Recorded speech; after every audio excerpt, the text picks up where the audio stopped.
Bitcoin just keeps heading higher. The world's top cryptocurrency hit fresh record highs above $106,000 in Asian trade Monday.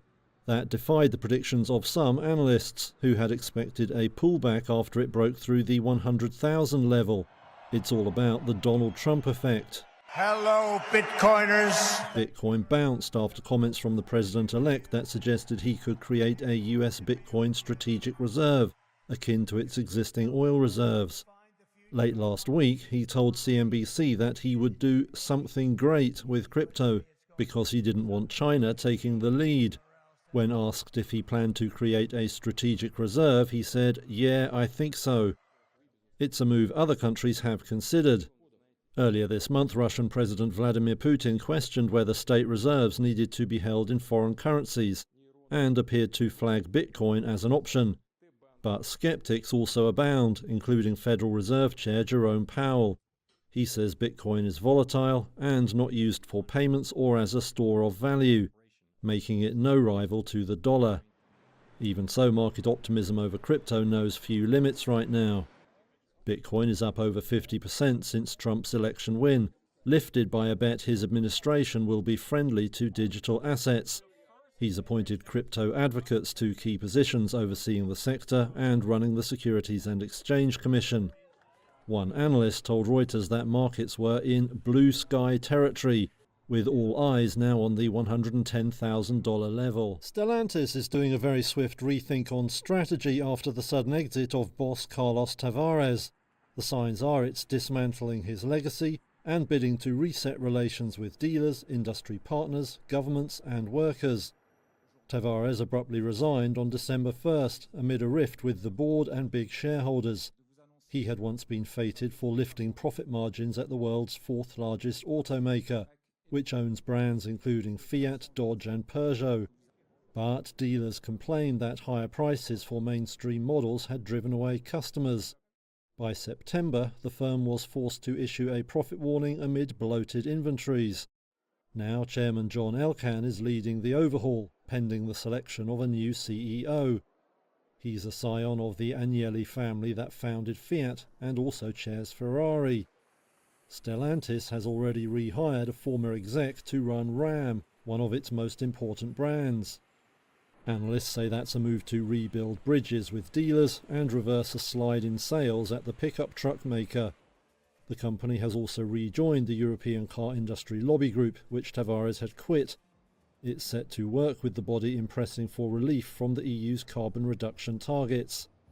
Elkann is also set to meet Italy's industry minister to agree a long-term strategy there. It's thought he may pledge to expand output and protect jobs in the country, in return for government help with the transition to electric vehicles. That could ease tensions with Rome. Investors are warming to the moves. Stellantis shares are up around 18% since Tavares departed, having dropped over 40% since the start of the year.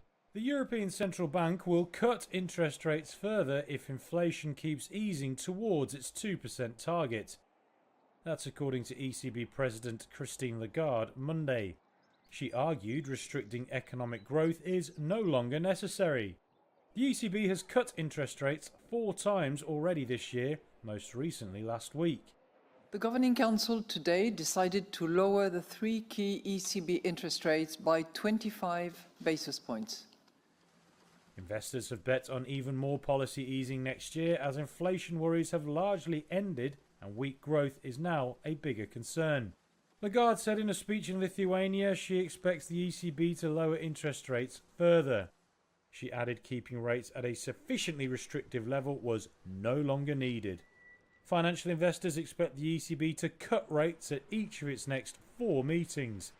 A key reason policy could ease so quickly is because the last remnants of high inflation are ending. That as pressure on service costs come under control and wage growth appears to moderate. Lagarde said inflation could even fall faster than expected amid geopolitical risks. That includes the return of Donald Trump. I continue to think that restrictions on trade, protectionist measures are not conducive to growth. Lagarde says if the US takes a protectionist turn, it will likely hit growth in the euro area. Factory boss Lei Kongrui paces the aisles of his warehouse in China's eastern Jiangsu province, inspecting what he calls erotic clothing.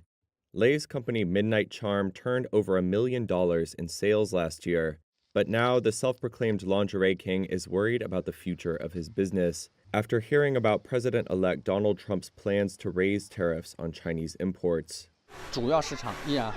North America is our main market, and the US region is still a pretty important segment for us. We hope that we can have a stable space for development in the United States. Of course, if the policy is implemented, we will definitely be affected. Guangyun County, where Lei set up shop in 2006, is known as China's lingerie capital. Once a sprawling farming community, Lei estimates that now about 1,400 companies and 100,000 workers churn out products here for the lingerie industry. The rapid growth was due in part to a U.S. tariff exemption known as the de minimis rule, under which foreign packages valued at $800 or less are exempt from tariffs, so long as they're shipped to individuals. The de minimis rule has been the secret sauce behind the meteoric rise of the likes of Shein and Temu. Those Chinese e-commerce platforms are now household names in the U.S., and producers like Lei benefit from selling on them. But Biden administration officials have accused Chinese firms of skirting tariffs by abusing the rule, and now they are working to curtail it. Democratic lawmakers want it closed too, calling it a loophole that is being exploited for criminal ends, such as fentanyl trafficking. Similar limits on Chinese imports are being weighed up by the European Union and others. If the trade rule is removed, Nomura forecasts China's export growth to shrink by 1.3 percentage points.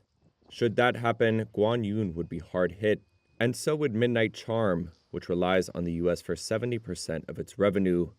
Lei is already preparing for the worst. If the tariff is increased now, our costs will increase and our sales volume will drop. And so our response could be, one, to use other measures to conduct business in the U.S., not only through e-commerce in the US, but maybe with local US business owners as well, or other ways. At the same time, we will look at developing in other regions.